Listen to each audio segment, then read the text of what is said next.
So I thought it might be a good idea to collate together a number of poems I've written over the last few years on the subject of fasting and the way that I find it enhances my perception of things like music and nature. When I say fasting here, I just mean restricting your calorie intake to around a quarter of what you'd normally have. So what you do have would tend to exclude dairy, meat, wheat, alcohol, sugar, things like that. And you might have just a few blueberries and oats for breakfast, a salad and some vegetable soup for lunch, and something similar for dinner. The odd rice cake as a snack, perhaps, or even an apple. That's the sort of thing we're talking about. So that's what we're going to do here.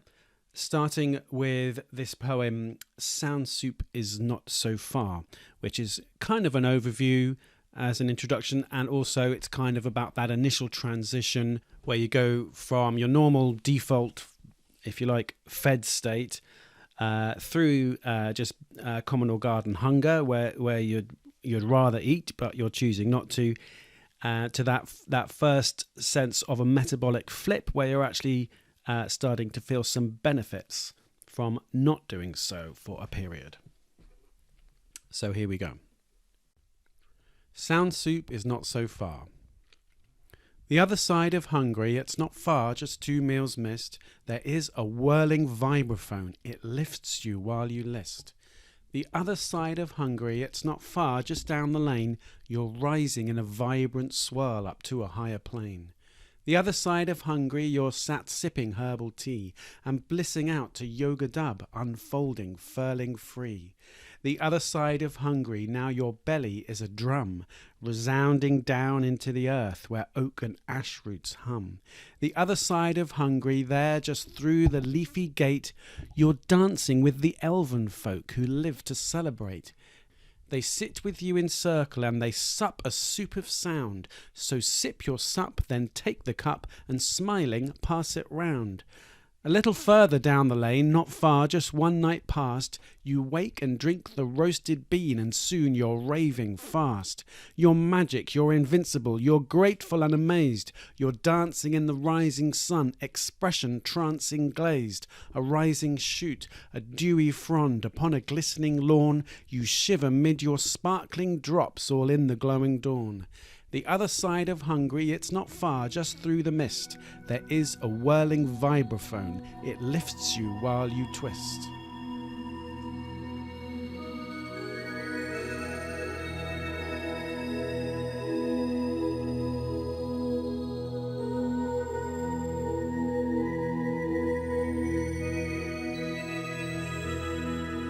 Okay, so we've undergone that shift now, and it's late afternoon or early evening on a lovely summer's day, and we're now fully entering into the fasted state. That metabolic switch has flipped, and it's becoming easier.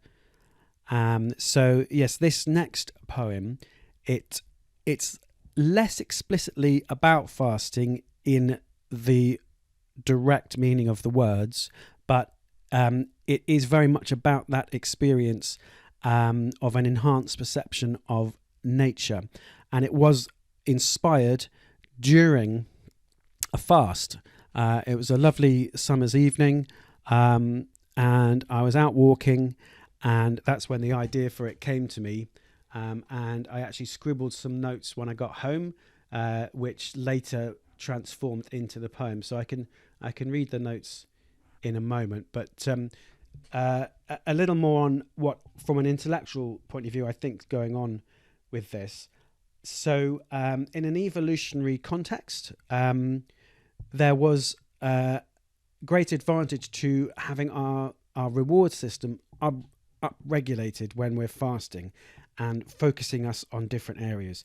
So when you're eating a lot of calories, it's as if your system makes the assumption that there's lots of food around, and it wants you to make use of that because it doesn't know where in the long term calories are going to be coming from in the evolutionary context.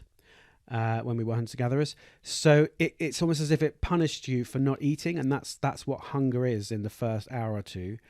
It wants to drive you back to take more of it.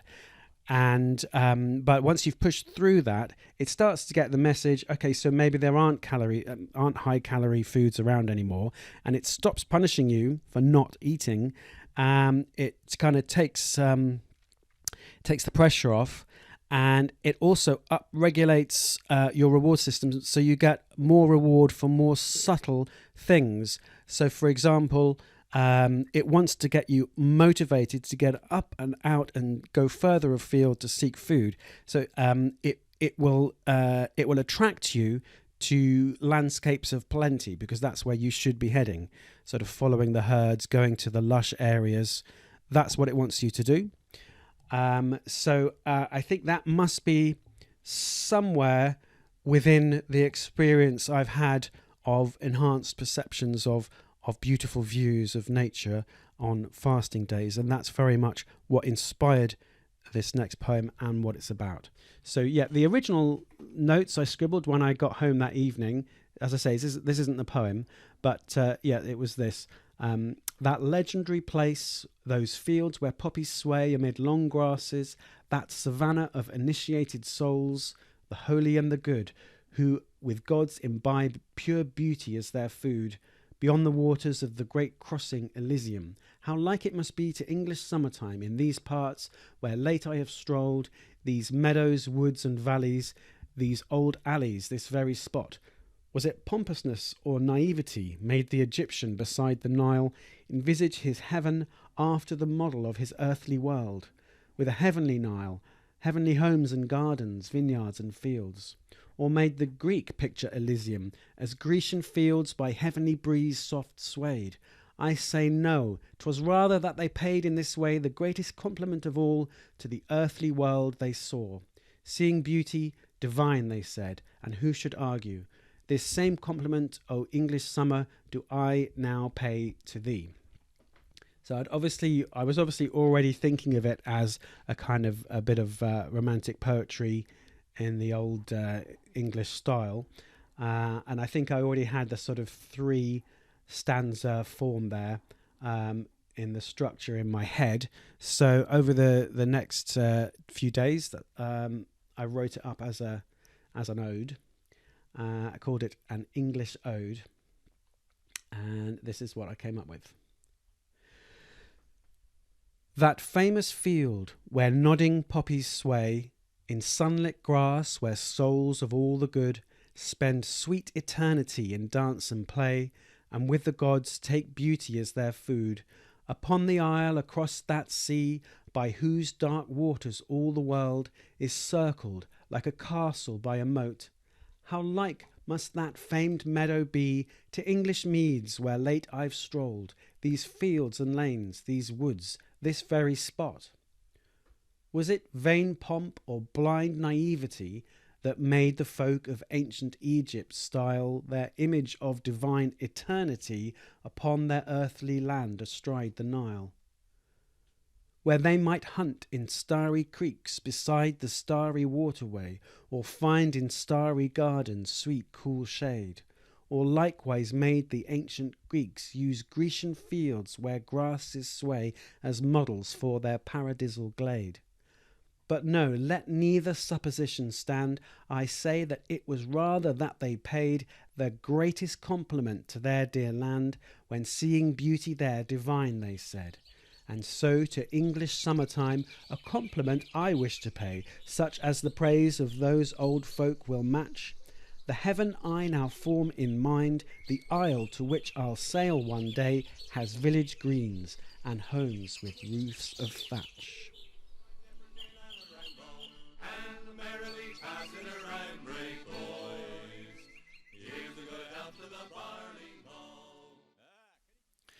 So now it's later on in the evening, and something else is happening in your system. The daylight is starting to fade, and humans are once again going to the evolutionary kind of intellectual stance and all this. Humans have poor night vision compared to the animals they might in the ancient past have tried to hunt. So there was very little point in expending energy at night on going to find those types of high calorie foods. It was time to settle down and conserve calories. So whilst during the day, being in the fasted state might actually energize you because you're being given extra energy to go and get the food that you can. It's counterproductive at night to expend that extra energy. So this is where these brain chemicals, endocannabinoids, seem to come into effect. The initial effect of some of the endocannabinoids is to make you seek high calorie foods, the munchies. But if you go through that to the next stage, it's really the kind of heavy-limbed, relaxed state where you're conserving calories by not getting involved in any kind of serious endeavor. It's a time of forgetting what it was that you were motivated to do previously. So it's an advantageous type of forgetting. So this is what the next poem's about. I think it kind of speaks for itself, so I won't say too much more about it. It's called Ode to Space Dub on a Fasting Evening. We failed to get filled up today with much food, and yet now, as we settle, this failure feels good. As the sight of the slow sinking sun sends a sign to relinquish our tools and relax and resign, to let go of our goals and our aims for the day, we can loosen our hold, let them flutter away. Take the weight off your feet, take the weight off your mind, leave endeavours unfinished, let thought patterns unwind. Still relaxed as they fly off before they complete, still relaxed as they spiral, dissolve or repeat. Lack of food leads to action beneath the high sun, and yet now as it settles, forgetting feels fun. For now thoughts are just playthings that dance in the head. We've not had that much food, but we're filled up instead with the colourful soundscapes of Space Dub, you see. If you're fasting at evening time, this sets you free. Watch those riffs as they fly off before they complete, still relaxed as they spiral, dissolve or repeat. As they splash in the Zen space where empty is good, we relax in our sleep place in leisurely mood.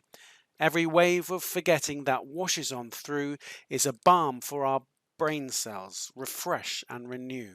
So by dawn we will waken for wonderful things, but for now we bed down and surrender to dreams.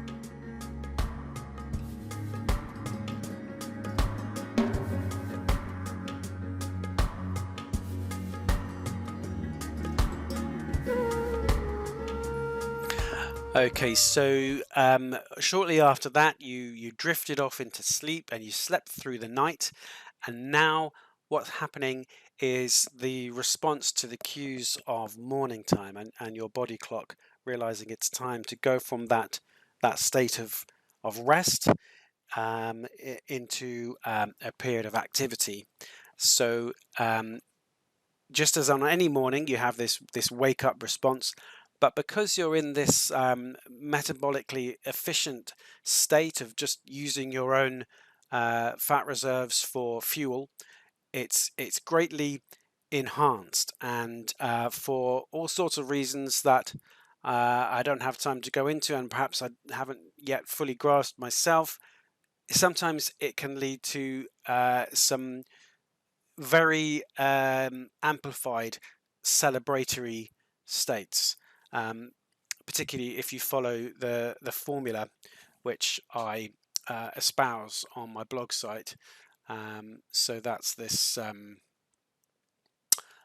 black coffee fueled trancersizing to uplifting trance music before breakfast in a grateful state of mind, having fasted 600 kilocalories the day before, and ideally having had a full night's sleep. So we're going on to the next poem then, and this is the Ode to Uplifting Trance. So oft, like a little softly floating feather-winged seed, aloft on the thrill of the sound-strobe has my happy soul been freed, and soothed by the shock of the shaking, quaking, stuttering drone-strobe haze, staccato as a fluttering slatted shutter stripes bright rays. While the fat of my fast in a smokeless fire on the dawn's stone altar plinth sweet sublimates in sacred flames in the blaze of the sawtooth synth, and spiraling in eddies fumes of fragrant vapor rise, a gift of thanks sent upward to the brightening morning skies. Such life as if I'd leapt up in a state of dread alarm, yet joyous, free from care, nor plagued by nagging thoughts of harm. With centered mind upon the sound, why I will even state, for neither flight nor flight I'm apt, just now I meditate, and dance and step and dance and step and dance with sprightly ease. So does the slatted drone imprison? Heavens no, it frees, as I dance and step and dance and step and dance and step and bound to the pounding, pounding, pounding, pounding, pounding side chain sound.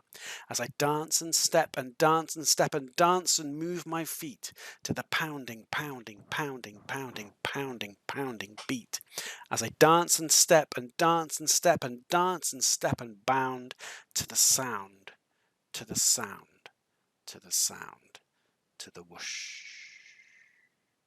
And when, as if a choir of angels sings, the soft chords sound as drums dissolve away, my gladness turns to slower types of things that drift and float, move fluidly and sway.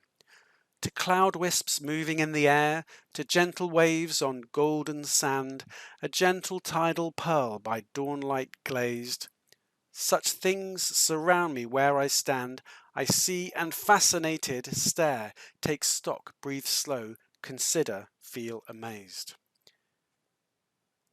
Exertion brings satiety. From this, a slowness calms the step and heaving breast. This calm, if nurtured, grows in waves of bliss. A peaceful mood descends, affording rest. And oh, to be out in the morning when, as yet unspun is the worldly wheel, and nature undefiled to us is shown.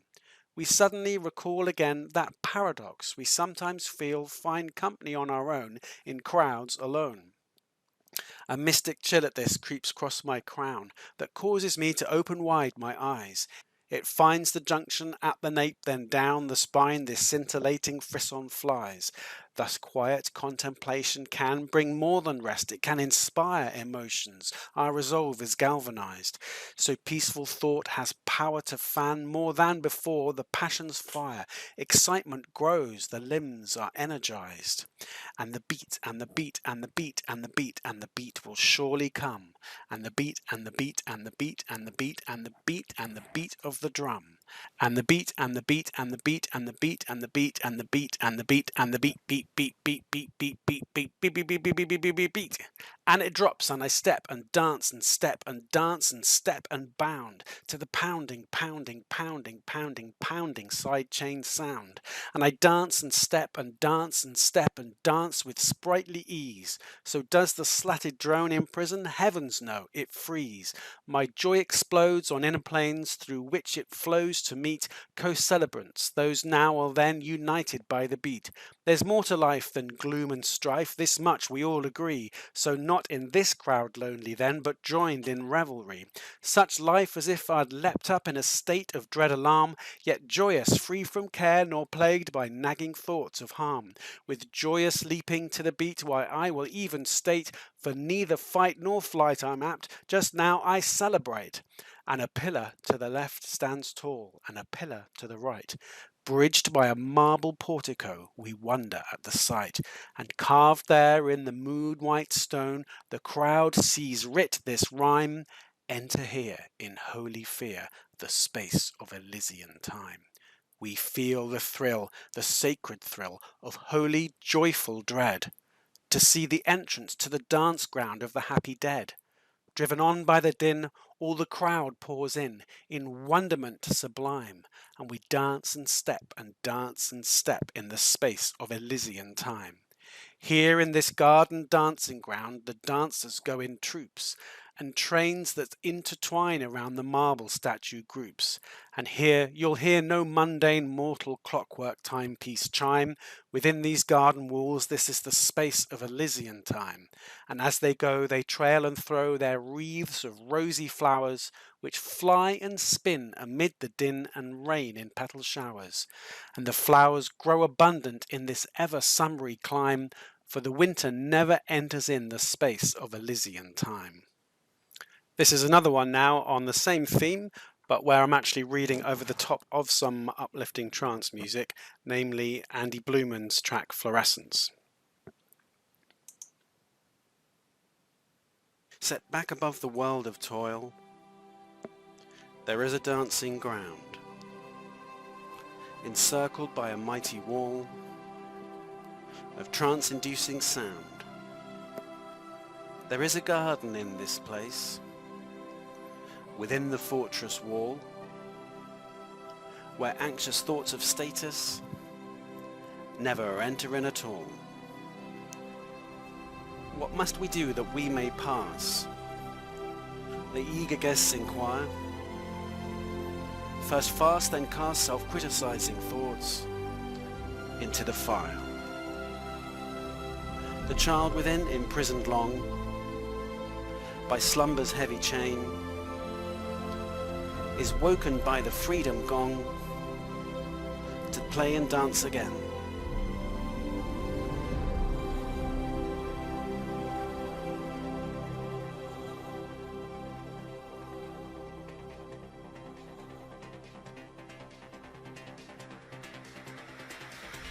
Set back above the world of toil, there is a dancing ground, encircled by a mighty wall of trance-inducing sound. There is a garden in this place, within the fortress wall, where anxious thoughts of status never enter in at all. What must we do that we may pass? The eager guests inquire. First fast, then cast self-criticizing thoughts into the fire.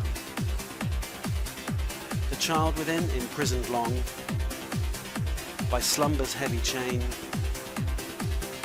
is woken by the freedom gong to play and dance again.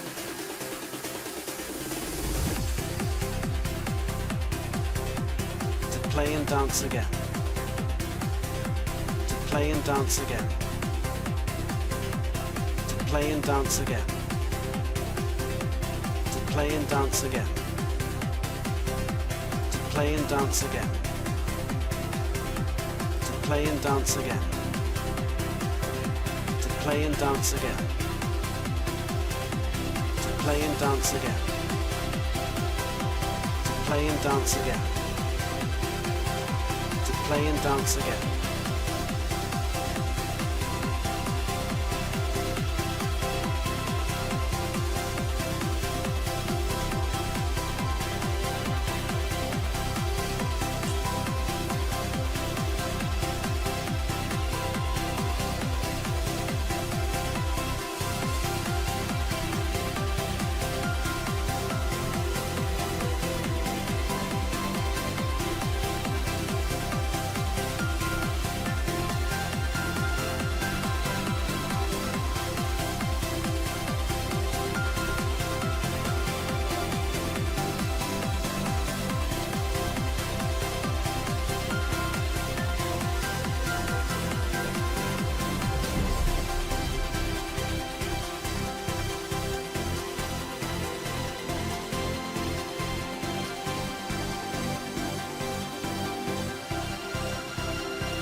Set back above the world of toil, there is a dancing ground, encircled by a mighty wall of trance-inducing sound.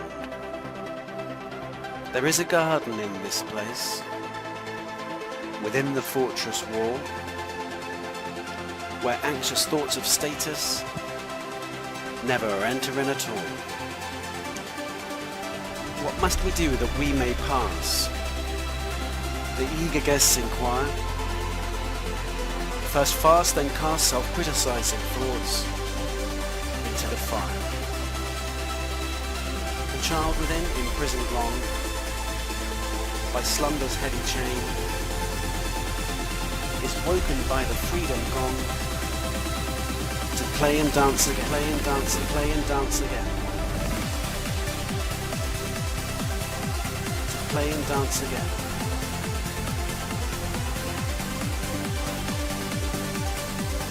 Play and dance again.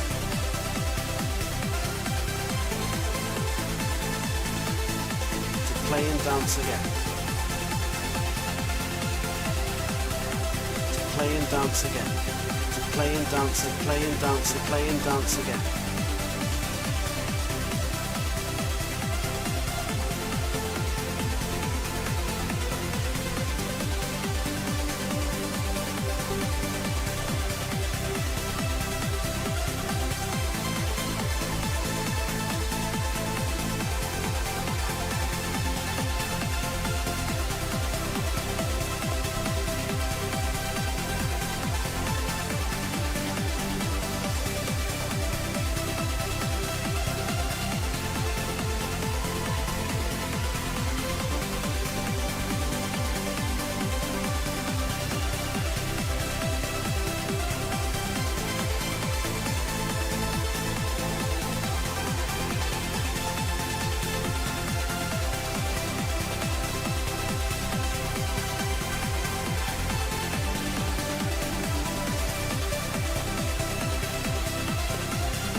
Okay, so now let's say you've been doing your trance dancing in the morning before breakfast, but it's getting to around, I don't know, 9:15, where that initial kind of burst of energy that gets you up in the morning on a fasting day just starting to wane, or maybe you're beginning to tire a little with your dancing, or maybe you've just got things that you need to get on with and do on that day. So basically what I'm saying is you're getting to the point where it's time to end the dancing. And this poem is it's kind of about a feeling of sadness at that point, but it's not what it's really about is just another way of expressing a kind of an ode to the dancing itself. So anyway, this is the next one. It's The Mystic Revel Fades. I'll just actually, some of these footnotes for this and the one before, it's perhaps worth just going down to them to make a bit more sense of it. So this is both for the poem I just read and the one I'm about to read. So sound strobe, what I meant there is the fast staccato drone pulse that's used in all uplifting trance music. Sawtooth synth that I referred to, that's the sawtooth is the shape of the waveform for the sound that's often used for synthesizers in trance music, especially in the sort of the main anthems. Side chaining, when I referred to the side chain sound, that's where it's a production technique where the level of one audio source is reduced by the presence of another audio source. So for example, the bass drum, when it kicks in, the volume of everything else reduces, and then when it's gone, the rest of it swells back. So often you get a kind of offbeat swell effect. Marble portico, this was referring to the entrance to the sacred precinct of Eleusis, site of the great mysteries of ancient Greece, an initiation festival involving fasting and celebratory dancing. And then Dance Ground of the Happy Dead. So the initiates of Eleusis looked forward to having access to the Elysian Fields, a paradise region within the Greek afterlife where they would dance much as they had done during the festival. Winter never enters in, where I said that's the Elysian Fields as Paradise Isle of the Blessed, free from death, winter, pain, etc. And in this one I'm reading now, Terpsichore, she's one of the 9 muses, and she's the goddess of dance and chorus, in other words, dancing music. And then the dark roasted bean is obviously coffee. Maenads, the female followers of Dionysus, the god of wine and pleasure. So Maenads were often pictured dancing ecstatically. Marbles mean statues. Giving, getting, giving back. This is referring to the identities that were given to the 3 graces. Persephone, so this is about the return of the maiden goddess from the underworld, which was celebrated in the Eleusis festival. And as Queen of the Dead, she also had a strong connection to the Elysian Fields. Sacred Way, this is the route taken by the initiates when they went from Athens to Eleusis during the festival. And the Pillared Gate, again, that's referring to the entrance to the Eleusis precinct as above.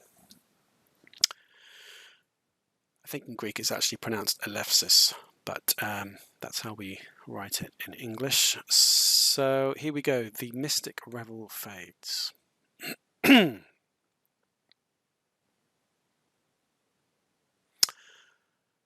But farewell, sweet Terpsichore, our twilight hour has passed, and I must end my dancing now and end my fast.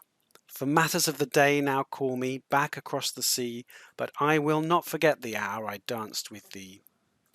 For one full day we kept the fast with fragrant herbal tea, thin soup of vegetables with spice, fresh greenery. Well slept we woke and rose in bright anticipating mood, and then the rich dark roasted bean in water brewed.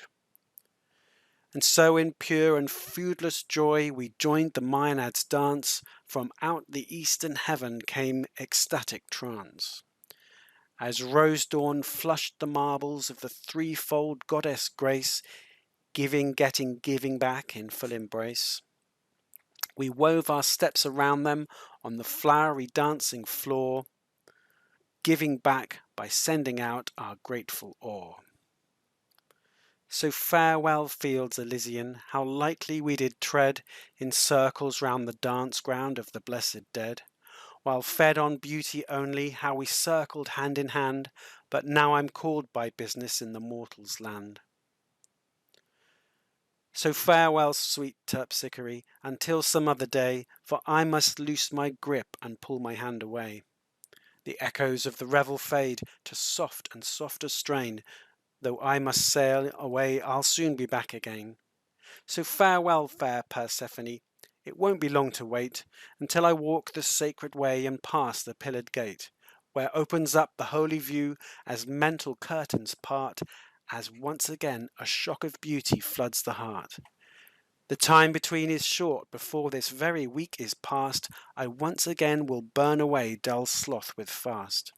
And then, well rested, rise and rave, dream healed in twilight space, by thy sweet lyre entranced, Terpsichore, in state of grace. So farewell, sweet Terpsichore, I can no longer stall, the dance is honey sweet, but I hear Charon call. This dawn dance is a treasure that I'll cherish with the rest, but I must sail now from these islands of the blest. So farewell to the meadows where our steps the wild thyme pressed, and farewell to the grasses which our shins caressed, and farewell to those shorelines kissed by Zephyr from the west, but I must sail now from these islands of the blest. So farewell, sweet Terpsichore, our twilight hour has passed, and I must end my dancing now and end my fast. Matters of the day now call me back across the sea, but I will not forget the hour I danced with thee.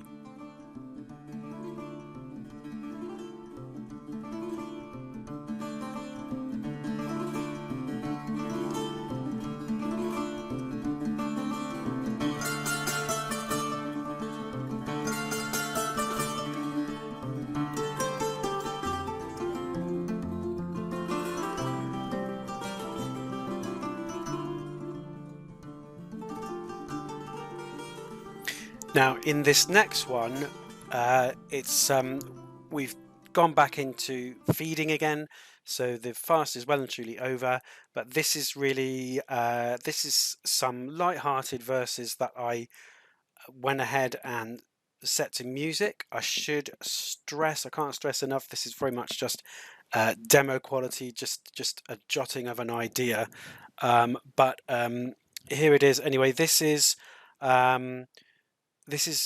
focusing on the kind of no holes barred return to eating for the most part. I think later on in the poem I was going off on a bit of a tangent about something else, but anyway, here it is.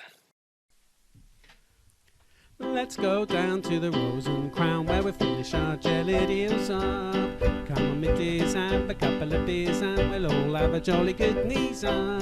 Make it nippy to the local tubey where we'll eat our mushy peas up. When we finished our grub, then it's back to the pub for another jolly good knees up. Now I've got my eye on a nice warm pie when I finish my beans and cheese up. When we finished our grub, then it's back to the pub for a bloody good knees up. Oh, sweet Jesus, please don't tease us. You know the way to please us. Just tickle the keys of the old Joanna, please, so we can do the thing that grieves us. Have no fear if the winter's here and all the rivers freeze up, 'cause we'll roll on down to the Rose and Crown and keep warm with the ruddy old knees up. If the pub is heaving, don't start leaving, just tell them all to squeeze up. Shout, move your arse and raise your glass and join in with the merry old knees up. If the burger van has nothing but spam, then it's time to call John Cleese up. Yes, 'cause he's the man with a song about spam that in theory makes us grease up.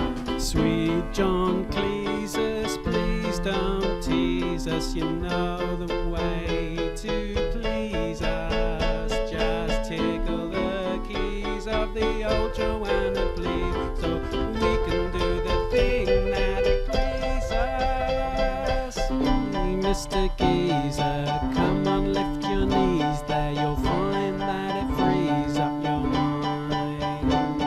It puts you at your ease with a sense of release, so we're gonna have a merry old time. When from ancient Greece to the far-off east they went to pick the golden fleece up, I just said no way, I'd rather stay for the merry bacchanalian knees up. If you're off to a glade and your motorcade gets stuck when all your axles cease up, it's as good a time as any for a bit of veal jelly washed down with some beers and a knees up. Some make it their goal to burn oil and coal, and they go around ripping the trees up.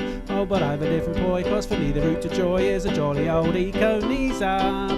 Oh, sweet Jesus, please don't tease us. You know the way to please us. Just tickle the keys of the old Joanna, please, so we can do the thing that frees us. Hey, Mr. Geezer, come on, lift your knees there. You'll find that it frees up your mind.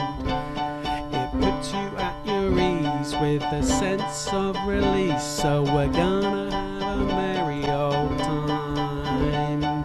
And now, if you please, we're going through the centuries, back to the very old time, when we swung in the trees with the other monkeys, as long as we could find a good vine. We've all got degrees, we drink exotic teas, and everyone agrees it's good to lift your knees. I looked in the freezer and saw some frozen peas there, stuck one up my sneezer. I had to use my tweezers. There's blossom on the trees here, multicolored freesias, pollen on the breeze here, might make you sneeze, sir. So sail home, Caesar, and take your companies back across the seas to the Leaning Tower of Pisa. And if you see Teresa, don't try to squeeze her. The way one greets her's to buy her pizzas. Preacher, preacher, how you gonna reach her? Use your pleasantries, speak English cash if you please. They're putting up their fees, but there's too much sleaze and dodgy policies. Waking up with fleas, it's hotter by degrees, so throw away your skis. There's whales and manatees wearing dungarees, walking the trapeze, talking Bengalese. We've all got degrees, we drink exotic teas from Sri Lanka and Belize. We mind our Q's and P's. It's time to shoot the breeze. I think we're gonna sneeze. It might be time to leave. Don't forget your keys. Now, this next one is about something that happens after you've started refeeding again following a fast, because there is a big surge of various types of growth hormone at this time. And some of these are within the brain, so the sort of brain's equivalent of growth hormone that's responsible for growing new connections between brain cells. And it's accompanied by an elevation in mood. Personally, I get a tangible sense, often around about 10 to 12 hours after starting feeding again, following a fast, of a sort of brightening going on in the brain, an increase in kind of brightness, which produces a kind of enhanced perception of a very different type of music. This sort of, we're talking about kind of mentally stimulating, fast, intricate, virtuoso, sort of classical type music. So that's what this next one's about. The bright rebuilding brain. I felt the tug of the worldly wheel returning when first I broke the fast and took of food. But as the day goes on, there's something happening. An intellectual tune inspires my mood. Not now the love of the dancing beat a pounding, nor shivers of emotion down the spine, but yet arpeggios, fast, bright and sparkling, now stimulate my newly growing mind. Melodic lines like summer swallows darting, now dive, now turn, now soar, and dive again. The playful notes call out to me, inviting the eager muscle of my brightening brain. Had I from only meals sought compensation for sailing from the islands of the blest, and equally if I'd thought restoration could only be achieved through slumberous rest, too short a spell I'd have of satisfaction before the temporary fix of food would fade. My brain, made deaf by sleep's potent distraction, would miss this wholesome musical upgrade. By all means, plates piled high to me keep bringing, and sure let me recline on cushioned chairs, but also bring the lute and set to singing, and feed my brain with bright and dexterous airs.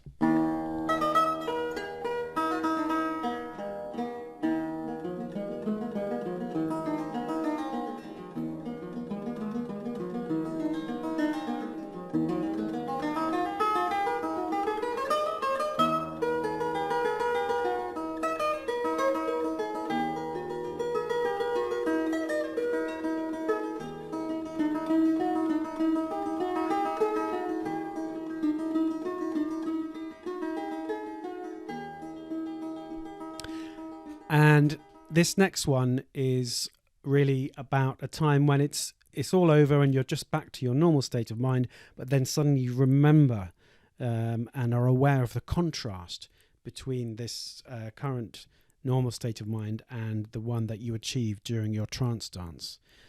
So this one is called A Demigod in the Kitchen. A demigod danced in this kitchen today, a hawk of the sun he was wheeling around. Cascading his pearls in bright showers on the ground, he banished the grey. The council, in far-off peculiar days, will come to this building, and here they'll install a blue plaque upon the exterior wall inscribed with this phrase: with coffee and gratitude, fasting and trance, he found his way into Elysian space. So drink it all in now, for this is the place the demigod danced. Where now that dear child of the earth and the sky? Gone down the road over the river, you ask? But no, he just sank back behind the old mask. The hawk did not die. enjoying his meals and enjoying his wine, his light in a bushel, his wings he refurls, he plants on soft ground and he polishes pearls, just biding his time.